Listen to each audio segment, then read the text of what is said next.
السلام علیکم ورحمۃ اللہ وبرکاتہ۔ الحمدللہ رب العالمین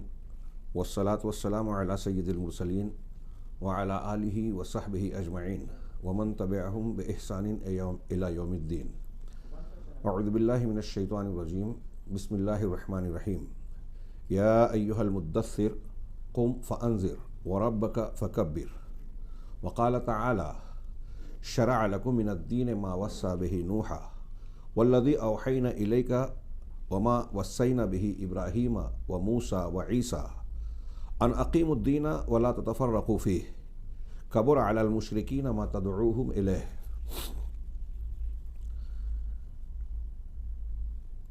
سیمینار بعنوان کن سلفیا علی الجادہ کے صدر محترم، منتظمین، علماء کرام اور شرکائے گرامی قدر، اللہ تبارک و تعالیٰ کا شکر ہے کہ اس نے ہمیں اس پروگرام کو منعقد کرنے کی توفیق دی اور اس میں شرکت کرنے کا موقع بھی دیا۔ میرے لیے سعادت کے ساتھ یہ افسوس کا مقام ہے کہ میں جسمانی طور پر بذات خود اس سیمینار میں مدعو ہونے کے باوجود شریک نہیں ہو سکا۔ پیر کے عارضے کی بنیاد پر ایک مرتبہ پھر میں اس سعادت سے محروم ہو رہا ہوں، جس کی بنیاد پر، عارضے کی بنیاد پر میں سفر کرنے سے قاصر ہوں، لیکن پھر بھی میں اللہ رب العالمین کا شکر گزار ہوں، اور اس کے بعد بالخصوص شیخ محمد رحمانی حفظہ اللہ کا اور دیگر منتظمین کا، جنہوں نے مجھے اس لائق سمجھا اور موقع دیا کہ میں اس عظیم الشان، مفید اور وقت کی ضرورت والے عنوان پر ایک عنوان کے تحت اس کانفرنس کے ایک اہم عنوان سے متعلق ایک مقالہ تیار کروں۔ چنانچہ مقالہ بعنوان توحید حاکمیت اہل سنت و اہل بدعت کے درمیان، معاصر کتب، شخصیات اور فرقوں کے درمیان، اس عنوان کے تحت میں نے مقالہ ترتیب دیا ہے۔ مقالہ کافی طویل ہے اور نہایت اہم بھی، لیکن اس کی پیشکش کے لیے ظاہر سی بات ہے کہ وقت بہت مختصر ہے، اور اس مختصر سے وقت میں میرے لیے بڑی دقت کی بات ہے کہ میں خلاصے کے طور پر نکات کو کس طرح سمیٹوں، لیکن پھر بھی میں کوشش کروں گا کہ اس عنوان کے تحت اہم باتیں کسی حد تک سمٹ جائیں۔ لیکن چونکہ یہ مقالہ ہے اور اس میں بعض مقامات پر عبارتوں کو پڑھنا ضروری ہوگا استدلال کے لیے اور صورتحال کو حقیقی طور پر بیان کرنے کے لیے، لہٰذا عام طور سے جو واعظ و نصیحت اور خطابات کے پروگراموں میں انداز ہوتا ہے اس سے کچھ الگ ہوگا۔ میں سمجھتا ہوں کہ جو علم دوست افراد ہیں، علماء اور طلباء کے علاوہ عوام میں بھی وقت کی اور موضوع کی اہمیت و ضرورت کو سمجھتے ہوئے وہ ان معروضات پر بغور توجہ فرمائیں گے، اور کچھ باتیں جو مختصر یا کٹی ہوئی پیش کی جا رہی ہے اسے بعد میں انشاءاللہ مقالے کی شکل میں جب مفصلاً بیان کیا جائے گا اور زیادہ حوالے پیش کیے جائیں گے تو اسے ضرور مطالعے میں لائیں گے۔ عنوان جیسا کہ آپ نے سنا، توحید حاکمیت۔ جہاں تک توحید کا سوال ہے، اس کا معنی اور مفہوم ہم جانتے ہیں۔ توحید معنی ایک ماننا، افراد اللہ، افراد کرنا، منفرد ماننا، اور اللہ کی توحید یا اصطلاحی توحید کا مفہوم ہم اپنے الفاظ میں یہ کہہ سکتے ہیں، کئی تعریفات کی گئی ہیں کہ اللہ تبارک و تعالیٰ کو ربوبیت میں، یعنی اس کے کاموں میں، الوہیت، اسماء و صفات میں، جو قرآن و حدیث میں اللہ کے نام اور صفات، اسماء حسنہ اور صفات علیٰ وارد ہیں، اور اسی طریقے سے اللہ تعالیٰ کے جو حق ہے یعنی الوہیت، اس میں اسے خالص اور وحدہ لا شریک ماننا۔ اللہ تعالیٰ کے اسماء و صفات اور ان تمام معاملے میں کسی قسم کی تحریف، تمثیل، تشبیہ، کیفیت بیان کرنے سے گریز کرنا، جیسے قرآن و حدیث میں بیان کیا ہے ویسے ماننا، اور ان تمام امور میں اللہ رب العالمین کو وحدہ لا شریک ماننا۔ عام طور سے یہ اہل علم، جمہور علماء نے توحید کو 3 قسموں میں تقسیم کیا، اور یہ تقسیم کوئی صرف ذہنی اپج نہیں ہے، بلکہ کچھ لوگوں کا یہ اعتراض ہے، اس لیے میں اس کا تذکرہ کر رہا ہوں کہ یہ تقسیم قرآن و حدیث کے نصوص پر مشتمل ہے۔ مشہور جو تقسیم ہے، توحید الوہیت، توحید ربوبیت، توحید اسماء و صفات، ہاں، اس میں توحید ربوبیت اللہ تعالیٰ کے کاموں سے تعلق رکھتی ہے کہ وہ خالق مالک ہے، خلق تدبیر، کائنات کے انتظام، روزی دینا، بارش برسانا، اولاد دینا، زندگی موت دینا، عزت و ذلت دینا، یہ سارے کام ربوبیت میں آ گئے۔ تو اس میں اللہ رب العالمین کے کاموں میں کوئی اس کا شریک نہیں ہے، یہ توحید ربوبیت ہوئی۔ اور توحید اسماء و صفات، جیسا کہ میں نے عرض کیا، قرآن و حدیث میں جو اللہ کے اسماء حسنہ اور صفات علیہ کا تذکرہ ہے، ان میں اللہ کو وحدہ لا شریک ماننا ان کے حقیقی معنی کے ساتھ، اور اس میں کسی تحریف، تمثیل اور تکییف وغیرہ سے، مشابہت یا تعطیل و انکار سے گریز کرنا، یہ دو توحید اللہ تبارک و تعالیٰ کی ذات اور صفات سے متعلق ہوئی، اسما سے متعلق ہوئی۔ تیسری توحید الوہیت، یہ بندوں کے افعال اور کاموں سے متعلق ہے کہ بندے بندگی کے طور پر، عبودیت و عبادت کے طور پر جو کام انجام دیتے ہیں، وہ ظاہری ہو، باطنی ہو، عملی ہو، قولی ہو، سارے امور کو صرف اللہ تبارک و تعالیٰ کے لیے خاص کرنا، اسی کی طرف پھیرنا۔ اس کی ان تمام چیزوں کی ایک مختصر تعریف یہ بھی کی گئی ہے کہ اللہ تبارک و تعالیٰ کو اس کے حقوق اور خصوصیات میں اکیلا ماننا، یہ توحید کی تعریف ہوئی، توحید کا معنی ہوا۔ اس توحید کی 3 قسمیں بھی میں نے بیان کی جو جمہور امت کے یہاں ہیں۔ ان 3 قسموں کے علاوہ بعض تقسیمات اور بھی ہے، یا یوں کہیے کہ انہی تک قسموں کو کچھ دوسرے ناموں سے بھی تعبیر کیا جاتا ہے۔ توحید ربوبیت اور اسماء و صفات کا ایک دوسرا نام، دوسری تقسیم کے اعتبار سے، توحید الاثبات والمعرفہ ہے، یعنی اثبات کرنا، ماننا، ثابت ماننا، معرفہ، جاننا۔ تو اب اس میں توحید ربوبیت اور توحید اسماء و صفات دونوں آ گئی۔ اسی کا ایک نام ہے توحید علمی خبری، یعنی علم اور خبر کے اعتبار سے جو ہمیں معلوم ہے، جو اللہ اور رسول نے بتایا ہے، اس میں اللہ تبارک و تعالیٰ کو ایک ماننا۔ یہ جو پہلی 3 تقسیم ہے، اس کی 2 ربوبیت اور اسماء و صفات اس میں آ گئیں۔ دوسری قسم توحید الاثبات والمعرفہ کے بعد دوسری قسم بیان کی جاتی ہے توحید القصد والطلب، ارادہ کرنا، طلب کرنا۔ بندہ جب بندگی کرتا ہے، یعنی توحید الوہیت میں جو بندے کے اعمال اور اقوال و افعال ظاہر و باطنی آتے ہیں، وہ سمجھ لیجئے کہ قصد اور طلب سے جڑے ہوئے ہیں، تو یہ دوسری قسم ہوئی۔ اس توحید کو توحید عملی بھی کہتے ہیں، وہ توحید علمی اور یہ توحید عملی۔ چنانچہ یہ تقسیم قرآن و حدیث سے جو باتیں نصوص سے ثابت ہوتی ہیں، بالکل واضح طور سے نظر آتا ہے کہ قرآن نے ان قسموں کو بیان کیا ہے، اور یہ بندوں سے مطلوب ہے۔ اس میں اصل مقصود توحید جو ہے توحید الوہیت ہے۔ اس کے علاوہ میں نے مقالے میں متکلمین کے نزدیک اور فلاسفہ کے نزدیک توحید کیا ہے، صوفیہ کے نزدیک توحید کیا ہے، اس کا بھی تذکرہ کیا ہے کہ متکلمین اور فلاسفہ کے یہاں لب لباب یہ ہے کہ عام طور سے اللہ تعالیٰ کے تعلق سے سلبی طور پر کہ اللہ ایسا نہیں ہے، ایسا نہیں ہے، اس کو بیان کیا جاتا ہے، اور وہ واحد اللہ تبارک و تعالیٰ کو کہتے ہیں کہ اس کا قسیم نہیں، شبیہ نہیں، شریک نہیں۔ ہاں، اس میں ان کی تعریف میں توحید عبودیت غائب نظر آتی ہے، بندوں کے عمل جو اصل مقصود ہے۔ ہاں، اور ان کے نزدیک جو ہے متکلمین کہتے ہیں کہ الہ کا معنی القادر علی الاختراع ہے، یعنی پیدا کرنے پر، ایجاد کرنے پر قدرت رکھنے والا، جبکہ یہ توحید ربوبیت کی تشریح ہوئی۔ الوہیت کا معنی غلط بیان کرتے ہیں۔ اسی طریقے سے صوفیہ کے یہاں کشف کے طریقے سے نور حق کا مشاہدہ کرنا، یہ اس قسم کی تعریف وہ کرتے ہیں، اور توحید کی تقسیم کرتے ہوئے کہتے ہیں توحید العامہ، توحید الخاصہ، توحید و خاصۃ الخاصہ۔ توحید العامہ میں اس توحید کو مانتے ہیں جو عام انبیاء کرام علیہ الصلوۃ والسلام نے پیش کی، گویا یہ عام ہوئی، اور خاص اور خاص الخاص اس سے ہٹ کے ہوئی، یعنی انبیاء کرام نے جو توحید پیش کی اس کا درجہ کم ہے، اور یہ جو بیان کر رہے ہیں اس میں آگے کی جو توحید جب آپ اس کی تشریح پڑھیں گے تو یہ فنا فی اللہ ہونا، حلول، اتحاد یعنی وحدت الوجود تک قول پہنچتا ہے۔ میں اس تفصیل کو مقالے کی تفصیلات میں تھوڑا سا تذکرہ کر رہا ہوں، لیکن یہاں اپنے بیان میں انتہائی اختصار کے ساتھ بیان کیا، اور اس تقسیم کو بیان کرنے کا مقصود یہ ہے کہ ہمارا جو موضوع ہے توحید حاکمیت، اس کے تعلق سے میں یہ بیان کرنا چاہتا ہوں کہ پچھلی قوموں میں جو لوگ، یہاں تک کہ جو اہل بدعت ہیں، ان کے یہاں بھی اس نام سے توحید حاکمیت سے کوئی اصطلاحی تقسیم یا قسم کے طور پر اس کا تذکرہ آپ کو، ہم کو نہیں ملے گا۔ توحید حاکمیت اصل میں اس کا جو تعبیر ہے، اگر غور سے دیکھیں تو جو خوارج ہیں اسلام میں، جو پہلا بدعتی فرقہ، اور اللہ کے رسول صلی اللہ علیہ وسلم کے جو الفاظ میں نظر آتا ہے کہ ان کے تعلق سے آپ نے کہا کہ دین سے ایسے نکل جائیں گے جیسے تیر جو ہے کمان شکار کو چھید کر نکل جاتا ہے۔ ہاں، ان کے تعلق سے جو ان کی پہلی اور سب سے بڑی بنیادی گمراہی بنی وہ مسئلہ تحکیم تھا۔ ہاں، حضرت علی اور حضرت امیر معاویہ رضی اللہ عنہما کے بیچ میں جو اختلاف ہوا اور دونوں نے فیصلہ کرنے کے لیے اپنی اپنی جانب سے ایک ایک حکم بنایا، تو اس حکم بنانے کو انہوں نے توحید کے منافی سمجھا، اور اللہ تبارک و تعالیٰ کے کلام ان الحکم الا للہ،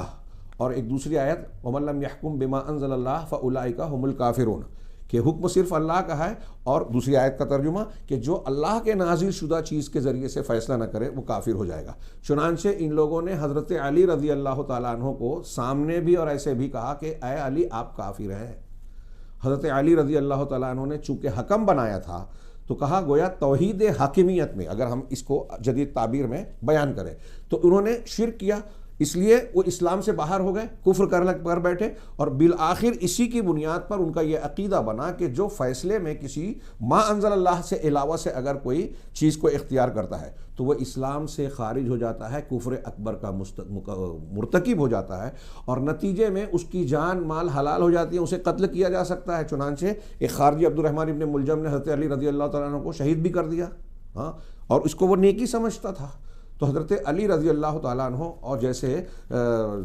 مبشر بالجنہ، جن کو جنت کی بشارت اور اتنے اعلیٰ مقام ہے اہل بیت سے تعلق رکھتے ہیں، ان کو اس خارجیت یا یوں کہیے مسئلہ تحکیم کی غلط فہم سے کی بنیاد پر ان لوگوں نے کافر قرار دیا۔ ہم خارجیت کی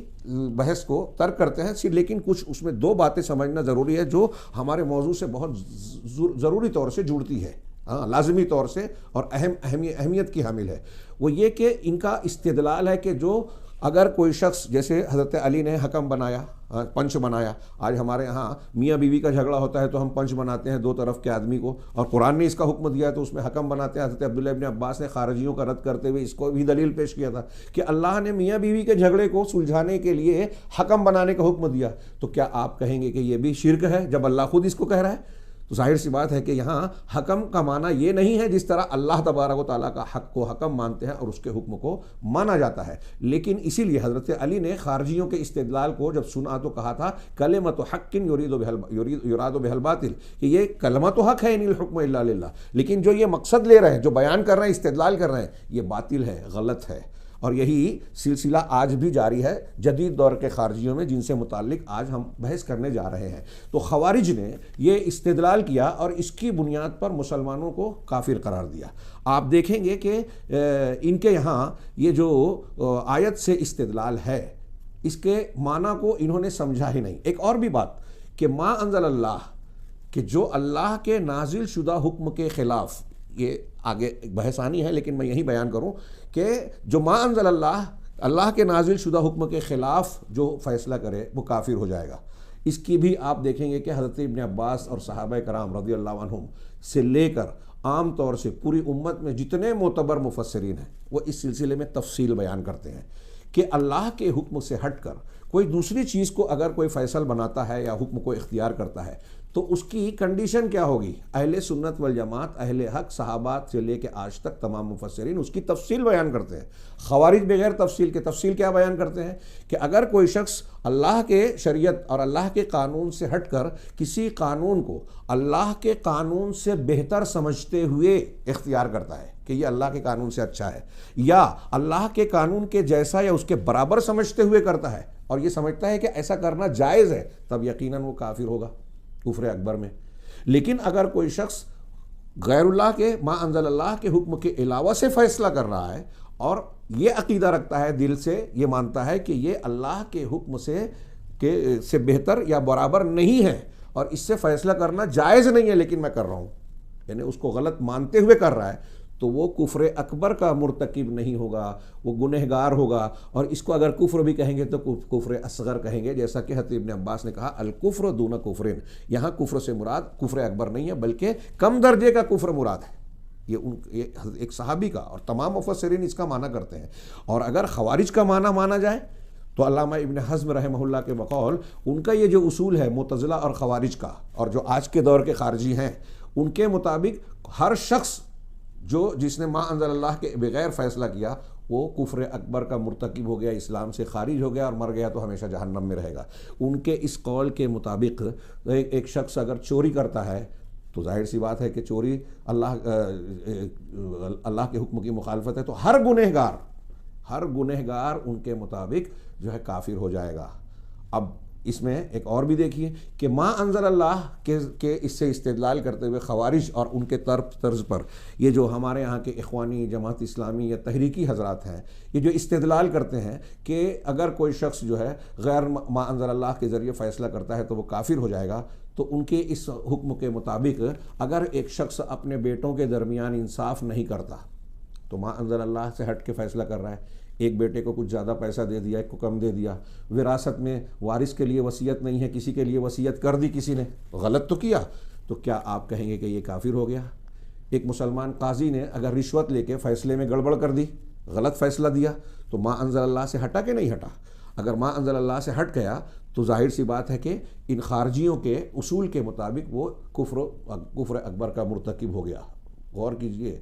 کیا آپ مانتے ہیں کہ آپ نے کوئی بھی گناہ کیا، ایک آدمی نے زنا کیا، ایک آدمی نے چوری کی، تو وہ کافر ہو جائے گا؟ اور یہ خوارج عصر اس کو صرف حدود کے معاملے میں نافذ کرتے ہیں، یعنی جو قاضی کے یہاں رجم کی سزا ہے زنا والی، یا قصاص کی قتل کی سزا ہے، یا چوری کے سزا ہاتھ کاٹنا، وہ اسی میں ما انزل اللہ کے فیصلے کو مانتے ہیں، جبکہ شریعت میں جتنی چیزوں کا حکم دیا گیا ہے وہ سب ما انزل اللہ ہے، اللہ نے جس چیز کو نازل کیا۔ اب اس سے کوئی شخص اگر ہٹتا ہے تو ما انزل اللہ سے ہٹ کر فیصلہ کر رہا ہے، تو ان کے اس حکم کے مطابق کوئی بھی مسلمان بچے گا نہیں۔ اور یہی وجہ ہے کہ ان کے اس فکر کے قائل، توحید حاکمیت کے قائلین کے یہاں مسلمانوں کی اکثریت جو ان کے ہم نوا ہیں، ان سے علاوہ جتنے ہیں سب کافر ہیں۔ یہاں تک کہ مسجدوں کے امام، مسلمان ملکوں کے جتنے فرما رواں ہیں، جتنے قاضی ہیں، ان کے معاونین ہیں، ان کی پارلیمان وغیرہ میں جو بھی ممبران ہیں، سب کے ان کے نزدیک کافر ہیں۔ ان کے فوجی، وہاں کے وہ میڈیا جو ان کا ساتھ دیتے ہیں، وہاں کے وہ عوام جو ان کا ساتھ دیتے ہیں، یہاں تک کہ میں نے ابھی ایک سعودی عرب کے عالم کا درس سنا، اس میں وہ خطاب میں کہہ رہے ہیں کہ ان کے ایک عالم نے لکھا کہ یہاں تک کہ ان کی مسجد کا امام اور مسجد میں جو شخص صفائی کر رہا ہے، جھاڑو دے رہا ہے، وہ بھی حکومت کے حکام کو اور ان لوگوں کو اگر کافر نہیں مانتا تو وہ بھی کافر ہو جائے گا۔ مؤذن جو اشہد ان لا الہ الا اللہ اشہد ان محمد رسول اللہ کہہ رہا ہے، وہ بھی کافر ہے۔ سید قطب شیخ، ان کے بڑے ایک مفتی صاحب دکتر عبد القادر وغیرہ کے یہ فتوے ہیں۔ تو بہرحال یہ حاکمیت کی جو تعبیر ہے، میں نے یہ عرض کیا کہ یہ اس کی ایک بنیاد خوارج کے اس عقیدے سے، مسئلہ تحکیم اور اس کے تعلق سے جو تفصیلات اور جو گمراہی انہوں نے اختیار کی، جو ان کی پہلی بدعت اور گمراہی تھی، جس کی بنیاد پر وہ خود اسلام سے خارج ہوئے، مسلمانوں کو کافر کہا، حضرت علی اور صحابہ کو کافر کہا، تو اس کی اصل اس توحید حاکمیت کی بنیاد اس سے ملتی ہے۔ لیکن میرے معلومات کے مطابق ان کے یہاں بھی توحید الحاکمیہ کی یہ تعبیر نہیں تھی۔ ہاں، توحید حاکمیت سے متعلق آپ یوٹیوب وغیرہ پہ دیکھیں گے، علامہ البانی رحمہ اللہ کے قول کو نقل کیا ہے لوگوں نے۔ ان کا ایک رسالہ ہے رسالۃ التحکیم، جس پر شیخ ابن باز رحمہ اللہ اور شیخ ابن عثیمین رحمہ اللہ کی تعلیقات بھی ہیں اور ان کی تائید کی۔ اس رسالے میں علامہ البانی سے رحمہ اللہ سے پوچھا گیا، ان کے صوتی نشریہ میں یہ چیز موجود ہے، وہ کہتے ہیں کہ الحاکمیت فرع من فروع توحید الالوہیہ، کہ جو حاکمیت کا لفظ ہے یہ توحید الوہیت کی شاخوں میں سے ایک شاخ ہے۔ یہ جو علامہ البانی کا یہ جملہ ہے توحید الوہیت میں سے، جب ان کے یہاں سید قطب، مولانا مودودی صاحب، ڈاکٹر اسرار یا بہت سارے دوسرے جو تحریکی حضرات ہیں، ان کے یہاں جب آپ توحید حاکمیت کی شرح دیکھیں گے تو اکثر و بیشتر یہ جو تشریح کرتے ہیں تو توحید ربوبیت کا معنی بھی توحید حاکمیت میں جوڑتے ہیں، اور کئی جگہوں پر کچھ اس کی تشریح یوں کرتے ہیں کہ وہ توحید الوہیت کا حصہ ہوتی ہے۔ بہرحال یہ توحید الوہیت کی ایک فرع ہے، کوئی نئی چیز نہیں پیش کی ہے، جو پرانے علماء نے بیان کیا ہے اس میں یہ شامل تھی۔ لیکن کہتے ہیں علامہ البانی والذین یدندنون بہذہ الکلمۃ المحدثہ من العصر الحاضر، جس چیز کی طرف، یعنی اس کلمے کو، توحید حاکمیت کے لفظ کو استعمال کر کے یہ جس مرکزی نقطے کے گرد چکر لگاتے ہیں، وہ کیا ہے، اور جسے اپنا ہتھیار بناتے ہیں، وہ مسلمانوں کو اس توحید کی تعلیم دینے کے لیے نہیں ہے جو انبیاء کرام اور ان سارے رسول لے کر آئے، بلکہ یہ ایک سیاسی ہتھیار کے طور پر اسے استعمال کرتے ہیں۔ تعبیر پر غور کیجئے کہ یہ سیاسی ہتھیار کے طور پر، اس قول کو نقل کرنے والے صاحب علم کہتے ہیں کہ یہ حاکمیت یا توحید حاکمیت کا جو کلمہ ہے یہ کلمات محدثہ میں سے ہے۔ علامہ البانی نے بھی اس کو محدث کہا، نیا ایجاد شدہ کلمہ، کہ یہ کلمات محدثہ میں سے ہے، اور جو ایک اہل بدعت کا، آج کے اہل بدعت کے گروہوں کا ایک سیاسی شعار اور نعرہ بن گیا ہے، تو حاکمیت توحید جو ہے، یہ توحید کا جوہر کیسے ہو سکتی ہے؟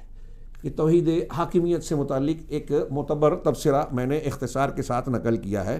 اب سوال یہ ہے کہ اس کی بنیاد کہاں سے بنی آج کے زمانے میں، جو خاص طور سے نئی نسل اور نوجوانوں میں اس کا بڑا ذکر ہوتا ہے، اس کا چرچا ہوتا ہے، بہت سے لوگ اس پر بڑی لمبی چوڑی گفتگو کرتے ہیں، جذباتی بناتے ہیں، تو یہ کہاں سے پیدا ہوا؟ موجودہ زمانے میں توحید حاکمیت کی یہ فکر حقیقت میں اس کے معلم اول دو لوگ کہلا سکتے ہیں۔ عام طور سے اہل علم نے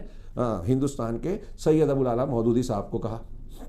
کہ یہ اس فکر کے معلم اول یا بانی کہہ لیجئے، کہ ان کی جو فکر تھی حاکمیت، حکومت، رسالت، حکومت الہیہ کا قیام اور اقامت دین کی، ان کی اپنی تشریح جو تمام مفسرین سے الگ ہے۔ اقامت دین کا جو لفظ قرآن نے استعمال کیا نقیم الدین، اس کی جو تشریح مولانا مودودی، جماعت اسلامی اور ان کے ہمنوا کرتے ہیں۔ پھر اسی طریقے سے مسئلہ خلافت سے متعلق شیخ حسن البنا اور اخوان المسلمین کے جو بانی تھے، اور پھر ان کے مؤیدین کے یہاں جو تشریح ملتی ہے خلافت کے تعلق سے، جو ان کے یہاں مطلب قرآن حدیث کی تعلیمات، اس کی شرعی حیثیت، اس کے احکامات جو بیان کیے گئے ہیں، ان کے یہاں اس سے بہت الگ ہے۔ اتنی الگ ہے کہ آج کے زمانے میں اگر آپ غور سے دیکھیں گے تو خلافت کا معنی، مفہوم اور خلافت کے قیام سے متعلق جو شرعی حکم ہے، اس بارے میں اہل حق، اہل حدیث اور اہل بدعت کے درمیان آپ کو ایک بڑا فرق ملے گا، کہ یہ ان کے درمیان ایک نزاعی معاملہ ہو گیا۔ تو میں یہ عرض کرنا چاہتا ہوں، بتانا چاہتا ہوں کہ اس فکر کے بانی مولانا مودودی صاحب کہلاتے ہیں۔ انہوں نے حاکمیت کا، ریاست کا، اقامت دین اور حکومت الہیہ کے اور خلافت کے قیام کا جو فلسفہ پیش کیا، اور اس سے بالکل لگ کر حسن البنا نے، اور پھر ان کی فکر کو بہت شدت سے آگے بڑھایا سید قطب اور ان کے بعد کے جماعت اسلامی اور اخوان المسلمین کے لوگوں نے۔ تو یہ فکر کہاں سے آئی؟ میرے سامنے جو میں نے اپنے مقالے میں لمبی چوڑی عبارت پیش نقل کی ہے، صوفی نذیر احمد کشمیری رحمہ اللہ، ایک معتبر اور بڑے گہرے اور مضبوط پختہ علم والی اہل حدیث شخصیت تھی ماضی قریب کی۔ ان کی ایک کتاب ہے جماعت اسلامی کے دین کا خلاصہ، انہوں نے بہت کچھ لکھا ہے، تو اس میں کی ایک لمبی عبارت میں نے نقل کی ہے۔ دل تو چاہتا ہے کہ پوری پیش کروں، لیکن بہت وقت اس کی اجازت نہیں دیتا، اس لیے آخر کا ایک دو پیراگراف آپ کو پڑھ کر سناتا ہوں، بڑی غور سے سنیے۔ یہ اس لیے ضروری میں مانتا ہوں کہ ان کے مطابق، ایک تو میں نے بتایا کہ اس کا تانا بانا، حاکمیت کے مفہوم کا تانا بانا اسلامی تاریخ میں اہل بدعت خارجیوں سے ملتا ہے، اور دوسرے جدید دور میں جو مولانا مودودی صاحب، شیخ حسن البنا، سید قطب اور ان کے ہم نواؤں نے، جس میں ڈاکٹر اسرار جیسے لوگ بھی شامل ہیں، انہوں نے جو موجودہ دور میں اسے پیش کیا ہے، اس کا اصل ماخذ اور تاثر مغربی افکار، نظریات اور وہاں کے حالات سے متاثر ہونے کے نتیجے میں ہے۔ چنانچہ صوفی نذیر صاحب نے بڑی لمبی چوڑی بات کی، لیکن میں اس کا اختصار کے ساتھ آخری کا حصہ 2 پیراگراف پڑھ رہا ہوں، کہ یورپ نے جب اپنے فکر و اعتقاد کو، یہ ان کی عبارت ہے صوفی صاحب کی رحمہ اللہ، کہ یورپ نے جب اپنے فکر و اعتقاد کو یونان قدیم کی فکر سے مربوط کیا تو موسمی کیڑے مکوڑوں کی طرح سینکڑوں مفکرین پیدا ہو گئے۔ کسی نے، یہ کلیسا اور جو مادیت کا جھگڑا ہوا یورپ میں ایک لمبے عرصے کے بعد، سالوں سال چلا، اور اس کے نتیجے میں جب کلیسا کمزور ہو گیا اور یورپ والوں نے اپنی فکر کو یونان کی فکر سے جوڑا، تو اس زمانے میں گویا عقلانیت کا دور چلا، تو موسمی قدیم فکر سے مربوط کیا تو موسمی کیڑے مکوڑوں کی طرح سینکڑوں مفکرین پیدا ہو گئے۔ کسی نے مادیت کو، کسی نے نباتات کو، کسی نے حیوانات کو، کسی نے فلکیات کو، کسی نے ارضیات کو، اور اس میں اور کچھ جوڑ دیجئے کہ کسی نے اقتصادیات کو، کسی نے جنسیات کو، کسی نے نفسیات کو اپنا موضوع فکر بنایا، یہ یورپ میں، اور لا تعداد نظامات فکر کی نئی نئی دنیا نے اس انفرادی ہنگامہ آرائی سے جنم لیا۔ ہاں، یہ ہے یورپ کی نشأت ثانیہ کا پورا موسم بہار۔ اس کے بعد شیخ کہتے ہیں کشمیری صاحب رحمہ اللہ، اسی ہنگامے سے جرمنی کے شہرا آفاق فلسفی اور مفکر ہیگل نے سیاست کو اپنا موضوع فکر بنایا، اور آخر پر یہ اعلان کر دیا کہ کائنات کے خدائے حقیقی نے اپنا بھرپور اظہار کلی ریاست، یعنی ٹوٹلی اسٹیٹ کی شکل میں پیش کیا اور مذکورہ تعریف و بیان کی شکل میں کیا، یعنی اس نے یہ اپنا فلسفہ پیش کیا، اور وہ یعنی ہیگل حتی المقدور کلی ریاست کو صفات الہی سے متصف کرتا ہے. ہاں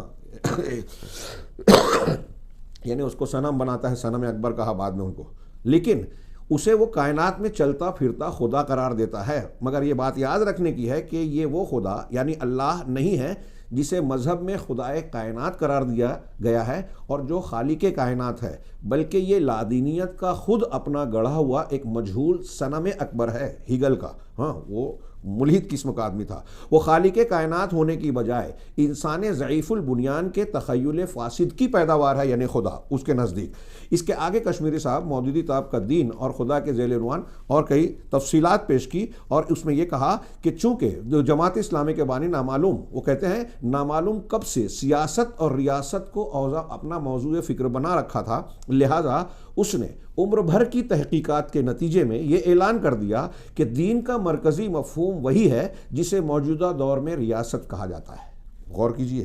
ہاں مگر اس کے مفہوم کو مزید وسعت دینے کی ضرورت ہے. مولانا مودودی صاحب وہ کلی ریاست کے لفظ کو استعمال کرنے سے قصداً اجتناب کرتا ہے، یہ کشمیری صاحب کہہ رہے ہیں، مگر اس کے سب الفاظ کا مفہوم کلی ریاست ہی بنتا ہے. اس کی دین سازی کا پورا فلسفہ اس کی کتاب قرآن کی 4 بنیادی اصطلاحیں اس میں درج ہے، جس میں اس نے اپنی سادہ نویسی کے طرز کو چھوڑ کر نہایت درجہ گمراہ کن پیچ در پیچ راستہ اختیار کیا ہے. ہم نے اپنے مقالے میں ان کی کئی عبارتوں کو نقل کیا جہاں اسے پیش نہیں کیا جا سکتا، اور یہ بات میں نے بھی بیان کی کہ انہوں نے کئی باتیں اس طرح الجھائی ہے کہ سمجھ ہی میں نہیں آتا. توحید ربوبیت کو الوہیت میں بیان کرتے ہیں، الوہیت کو ربوبیت میں بیان کرتے ہیں، ایک لفظ کے کئی معنی بیان کر کے اپنے مقصود کے معنی پر زور دیتے ہیں. چنانچہ وہ کہنا تو یہی چاہتا ہے، یعنی کشمیری صاحب کہہ رہے ہیں مودودی صاحب کے بارے میں کہ وہ کہنا تو یہی چاہتا ہے کہ دین کے حقیقی معنی کلی ریاست کے ہیں، مگر تحریر کا آغاز الوہیت، ربوبیت اور عبادت کے مفہوم کی تحریف سے کرتا ہے. دیکھیے یہاں جو کہتا ہے اور یہ کہہ رہا ہے، تو صوفی صاحب بھی بہت بزرگ شخص تھے، دونوں ہم عمر جیسے تھے اور بڑی بزرگ شخصیت تھی، دونوں باقاعدہ حیات تھے اس وقت جب یہ لکھ رہے ہیں. ہاں تو اس میں انہوں نے کلی ریاست کو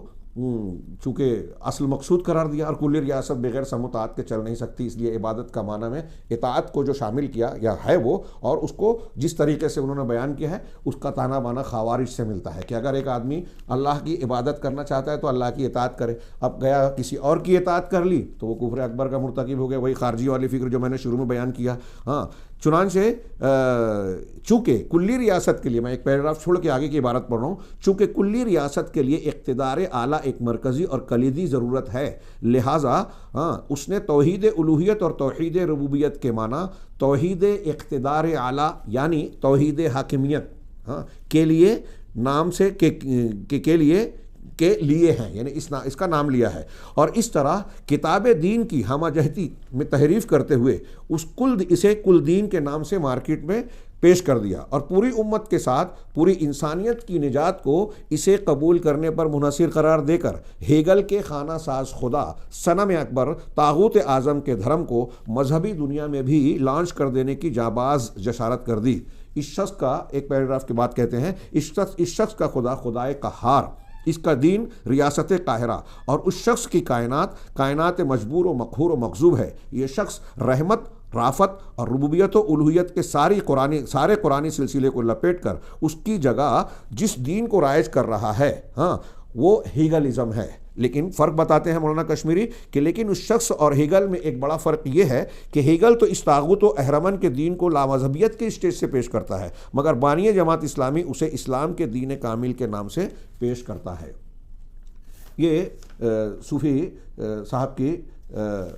عبارت ہے. ایک جگہ انہوں نے کہا کہ اقتدار اعلیٰ کی وحدانیت کا اقتضا یہ ہے کہ حاکمیت و فرما روائی کی جتنی قسمیں ہیں سب ایک ہی مقتدر اعلیٰ کی ذات میں مرکوز ہوں، اور حاکمیت کا کوئی جز بھی کسی دوسرے کی طرف منتقل نہ ہو. یہ مولانا مودودی صاحب کی عبارت ہے. ہاں اس کے علاوہ مودودی صاحب کے عبارتوں میں جو 4 بنیادی اصطلاحیں ہیں اس کی کئی عبارتیں نقل کی. میں صرف اختصار کے ساتھ ایک جملے میں یہ کہوں کہ انہوں نے دین کا معنی جو ہے اسٹیٹ قرار دیا، الہ کا معنی اقتدار اعلیٰ، حاکمیت قرار دیا، رب کا معنی کئی معنی بتاتے ہوئے مرکز اجتماع اور وہی اقتدار کے مفہوم میں اسے بیان کرتے ہیں. اور عبادت کا معنی کئی معنی میں اطاعت، اور اطاعت کی اپنی گویا اپنے مفید مقصد کو بیان کرنے پر زور دیتے ہیں. اس کے علاوہ مولانا مودودی صاحب کی کچھ عبارتوں کو میں پیش کرتا ہوں جس کی بنیاد پر جماعت اسلامی اور ان کے ماننے والے، جس سے مطلب جو ہمارے یہاں ممنوع تنظیم بن گئی SIM وغیرہ ہے، ہاں، اور بعد میں پھر جو اخوان المسلمین ہے، اخوان المسلمین اور ان جماعتوں سے جو جماعتیں نکلی، جماعت التحریر ہے، ہمارے یہاں ابھی ماضی قریب میں ایک جماعت پیدا ہوئی داعش ہے، جس کا بنیادی نعرہ خلافت تھا. یہ اقامت دین کہتے ہیں، وہ حکومت کا قیام کہتے ہیں. تھوڑے تھوڑے الفاظ کے فرق ہے، بات سب کی ایک ہی ہے، اور سب ایک دوسرے سے متاثر ہیں. سید قطب مولانا مودودی صاحب سے بہت متاثر تھے، اور ہمارے یہاں جو القاعدہ جو دہشت گرد تنظیم قرار دی گئی، اسامہ بن لادن اور ایمن الظواہری جو مشہور تھے، ان کے یہاں بھی یہ سید قطب سے تاثر کا بالکل صاف اظہار ہے. اور وہ بھی ان کے یہاں بھی آپ دیکھیں، ایمن الظواہری کی عبارتیں آج بھی نیٹ پر مل جائے گی، اور بعض لوگوں نے نقل کیا ہے اس کے خطابات ہیں. وہ سارے مسلمانوں کو جو ان کی فکر کے موافق نہیں ہے سب کو کافر قرار دیتا ہے، سارے حکام کو کافر. سعودی عرب، کویت، فلاں اور فلاں جتنے ممالک ہیں ان کے مسلم ممالک کے حکام کو صرف بعض شیعوں کو چھوڑ کر، ایرانی وغیرہ، کافر قرار دیتے ہیں. ان کے علماء کو کافر قرار دیتا ہے، ان کے معاونین کو، عوام کو، سب کو کافر قرار دے دیتے ہیں. ہاں، یہ القاعدہ، ہاں، داعش، ان کی یہی فکر رہی ہے. یہ شدت کہاں سے آئی؟ تو ان کا یہ تاثر جس بنیاد پر قائم ہے، میں اسے بتانے کے لیے مولانا مودودی صاحب کی چند عبارتوں کو آپ حضرات کے سامنے پیش کر رہا ہوں. بغور سماعت فرمائیں. وہ کہتے ہیں کہ مودودی صاحب کہتے ہیں کہ بس دنیا میں یہ کہتے ہیں کہ حکومت کے بغیر، میں بیچ سے ایک جملہ نقل کر رہا ہوں اختصار کے لیے، حکومت کے بغیر کسی ضابطہ اور نظریے کو پیش کرنا یا اس کا معتقد ہونا محض بے معنی ہے. یہ تجدید و احیاء دین کے صفحہ نمبر 26 سے بیچ کی عبارت لی گئی ہے. ایڈیشن الگ الگ ہے، میرے پاس جو نسخہ میں نے دیکھا اس میں صفحہ نمبر 26 پر ہے. تو یہ گویا کہہ رہے ہیں کہ آپ کو اگر عقیدہ پھیلانا ہے، کسی عقیدے کو پھیلانا چاہتے تو حکومت ضروری ہے. تو اب آج کی نئی نوجوان نسلوں کو یہ میسیج مل رہا ہے کہ ہم کو دعوت کا کام کرنا ہے، اسلام کو غلبہ کو دلانا ہے، مسلمانوں کے مسائل حل کرنا ہے، تو آپ کو پہلے حکومت حاصل کرنا ہے. چنانچہ ایک جگہ اور لکھتے ہیں اسی میں کہ فیصلہ کن بات جس پر آخرت کی فلاح اور خسران کا مدار ہے. آخرت میں ایک بندہ کامیاب ہوگا یا ناکام، اس کا مدار یہ ہے کہ دو باتوں پر ہے. یہ کہ اولاً انسان اپنی قوت نظر و استدلال کے صحیح استعمال سے اللہ کے حاکم حقیقی ہونے اور اس کی طرف سے آئی ہوئی ہدایت کے من جانب اللہ ہونے کو پہچانتا ہے یا نہیں. اللہ کے حاکم ہونے اور جو ہدایت آئی ہے، ہاں، اللہ کی طرف سے، وہ اس کو اللہ کی طرف سے مانتا ہے یا نہیں مانتا. یہ اس بنیاد پر فائدہ یا نقصان، آخرت میں کامیابی یا ناکامیاں ہوگی. دوسری بنیاد کیا ہے؟ اس حقیقت سے واقف ہونے کے بعد کہ یہ اللہ ہے، حاکم حقیقی ہے اور اس کی شریعت ہے، یہ ماننے کے بعد وہ آزادی انتخاب رکھنے کے باوجود، یہ قوس میں کہتے ہیں اور آگے کہتے ہیں کہ اپنی رضا اور رغبت سے اللہ کی حاکمیت اور اس کے امر شرعی کے آگے سر تسلیم خم کرتا ہے یا نہیں. اللہ کی حاکمیت، ان گویا اصل مقصود بندے سے یہ ہے حاکمیت کو ماننا. ان کی تحریر کا ایک پس منظر دیکھیے، ہم سب بار بار پڑھتے ہیں، قرآن کہتا ہے، حدیث کہتی ہے، سارے علماء اہل حق متفق ہیں کہ تمام انبیاء کرام علیہم الصلوۃ والسلام کی دعوت کا مرکزی نقطہ توحید کو پھیلانا، توحید الوہیت پر زور دینا، اور امتوں میں اور انبیاء میں اسی توحید پر جھگڑا تھا. لیکن مولانا مودودی صاحب انبیاء کرام کا مقصد کیا بتا رہے ہیں کہ پس دنیا میں انبیاء علیہم السلام کے مشن کا منتہائی مقصود یہ رہا ہے کہ حکومت الہیہ قائم کر کے اس پورے نظام زندگی کو نافذ کریں جو وہ خدا کی طرف سے لائے تھے. وہ اہل جاہلیت کو یہ حق دینے کے لیے تیار تھے کہ اگر چاہیں تو اپنے جاہلی اعتقادات پر قائم رہیں، اور جس حد کے اندر ان کے عمل کا اثر انہی کی ذات تک محدود رہتا ہے اس میں اپنے جاہلی طریقوں پر چلتے رہیں. مولانا مودودی صاحب کہہ رہے ہیں کہ انبیاء اہل جاہلیت کو جاہلیت کے طریقے پہ چلنے کے، اس عقیدے کو اختیار کرنے کی چھوٹ دے رہے ہیں جب تک کہ اس کا اثر انہی تک ہو. بتائیے کیا یہ درست ہے؟ اسے آگے کہتے ہیں مگر وہ انہیں، یعنی انبیاء اپنی قوموں کو، جاہلیوں کو یہ حق دینے کو تیار نہ تھے اور فطرتاً نہ دے سکتے تھے کہ اقتدار کی کنجیاں ان کے ہاتھ میں رہیں. یعنی انبیاء قوموں کو اقتدار دینا نہیں چاہتے تھے، ان کی پرانی عقیدے کی چیزیں رسمیں اختیار کر لیں، ہاں، اور وہ انسانی زندگی کے معاملات کو طاقت کے زور سے جاہلیت کے قوانین پر چلائیں، اس کا اختیار نہیں دے سکتے تھے. اسی وجہ سے تمام انبیاء نے سیاسی انقلاب برپا کرنے کی کوشش کی.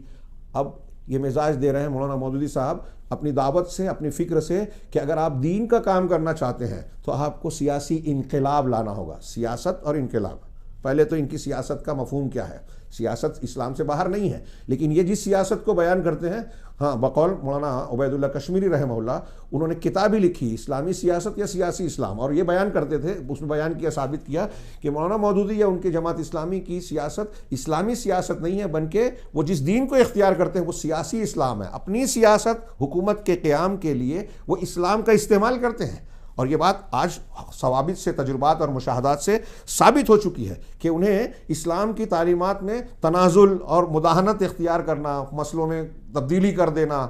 توحید کے سلسلے میں نرمی اختیار کر لینا گوارا ہے۔ عقیدے میں، جیسا کہ اس تحریر سے بھی ظاہر ہے کہ عقیدہ وہ اپنا اختیار کرے چل جائے گا، لیکن حکومت ان کے پاس رہی نہیں چلے گی۔ ہاں کہہ رہے ہیں انقلاب، تمام انبیاء نے سیاسی انقلاب برپا کرنے کی کوشش کی۔ بعض کی مسائی، اب یہ مولانا مودودی کہہ رہے ہیں بعض کی مسائی، یعنی انبیاء میں سے بعض کی مسائی صرف زمین تیار کرنے کی حد تک رہیں، جیسے حضرت ابراہیم۔ سنیے، حضرت ابراہیم کو ایک طریقے سے کہہ رہے ہیں کہ اپنے مشن میں کامیاب نہیں ہوئے، صرف زمین ہموار کر پائے۔ بعض نے انقلابی تحریک عملاً شروع کر دی، ہاں، مگر حکومت الہیہ قائم کرنے سے پہلے ان کا خاتمہ ہو گیا، جیسے حضرت مسیح، مطلب یہ بھی قائم نہیں کر پائے، مقصد میں کامیاب نہیں ہو پائے ان کے مطابق۔ اور بعض نے اس تحریک کو کامیابی کی منزل تک پہنچا دیا، مطلب اس سے پہلے جن کی مثال دی وہ کامیابی کی منزل تک نہیں پہنچے تھے، کتنی صاف بات ہے۔ تو بعض نے کامیابی کی منزل تک پہنچا دیا، تو جنہوں نے پہنچایا ان کے نام کیا ہے؟ حضرت یوسف علیہ السلام، حضرت موسیٰ علیہ السلام اور سیدنا محمد صلی اللہ علیہ وسلم۔ غور کیجئے کہ اس عبارت میں اس لیے حضرت یوسف، حضرت موسیٰ اور محمد صلی اللہ علیہ وسلم کو مولانا مودودی صاحب کامیاب کہہ رہے ہیں اپنے مشن میں کہ انہوں نے حکومت قائم کیا، حاکم بنے۔ حالانکہ حضرت یوسف علیہ السلام پورے طور پر حاکم نہیں تھے، کافر حکومت میں ایک وزیر تھے، ہاں، اور اس کی اپنی تفصیل ہے، خیر اس پر بحث کی جا سکتی ہے۔ تو اب غور کیجئے کہ ان کو کامیاب کہہ رہے ہیں، تو اس کامیابی کے اعتبار سے آپ بتائیے، غور کیجئے، تھوڑا سا ایک موٹی سی بات کہہ رہا ہوں کہ حضرت یوسف علیہ السلام اور حضرت موسیٰ علیہ السلام جب کامیاب ہیں مولانا مودودی کے نزدیک، اور حضرت ابراہیم علیہ السلام صرف راستہ ہموار کرنے والے کامیاب نہیں ہوئے، ہم راستہ ہموار کیا، تو ان کا درجہ حضرت ابراہیم سے اونچا ہونا چاہیے،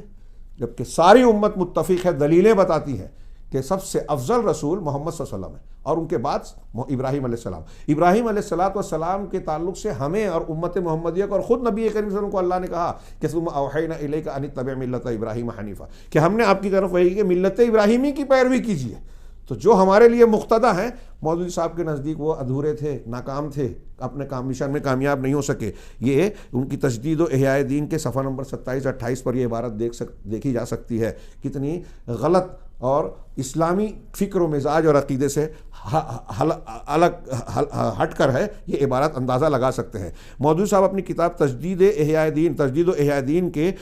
میں نبی کے کام کی نوعیت کے 3 نکات میں بیان کیا کہ نبی کے کام، انبیاء کے کام کیا ہوتے تھے۔ اس میں دوسرا نقطہ، حالانکہ پہلے اور تیسرے پر بھی بحث کر سکتے ہیں لیکن دوسرے کو میں صرف پیش کر رہا ہوں، جو لوگ اس تعلیم و تربیت کا اثر قبول کر لیں نبی کی، ان کا ایک مضبوط جتھا بنا کر، نبی کا کام یہ ہے کہ ایک مضبوط نبی کی دعوت قبول کر لیا، ان کی بات کا مفہوم بتا رہا ہوں، تو اب جو لوگ مان گئے ہیں ان کو کیا کرنا چاہیے؟ تو نبی کو یہ کرنا چاہیے، یا نبی کے کام کو چلانے والوں کا کام یہ ہونا چاہیے کہ مضبوط جتھا بنا کر جاہلیت کے ہاتھوں سے اقتدار چھیننے کی جد و جہد کرنا۔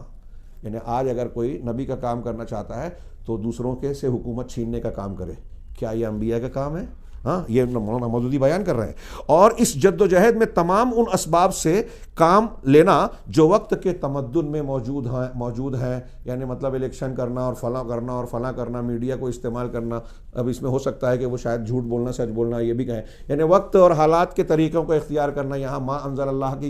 کی وہ نہیں ہے۔ میں اسی لیے بعض مرتبہ کہتا ہوں اور دوسرے لوگ بھی کہتے ہیں کہ جماعت اسلامی والے اور مولانا مودودی صاحب اسلام کو نافذ کرنا چاہتے ہیں غیر اسلامی طریقوں سے۔ یہ جو ان کی عبارت میں ہے کہ وقت میں جو بھی اسباب موجود ہیں ان کو اختیار کر کے حکومت حاصل کرنا،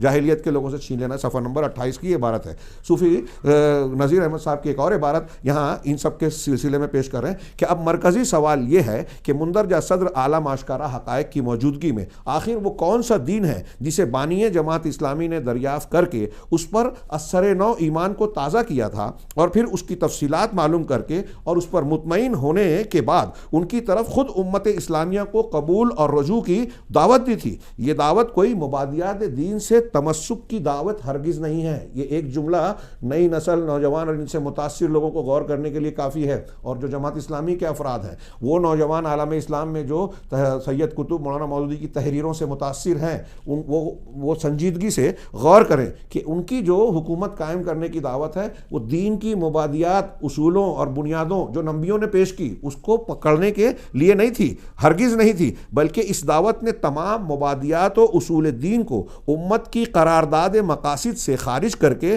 انہیں حکومت قاہرہ کے لیے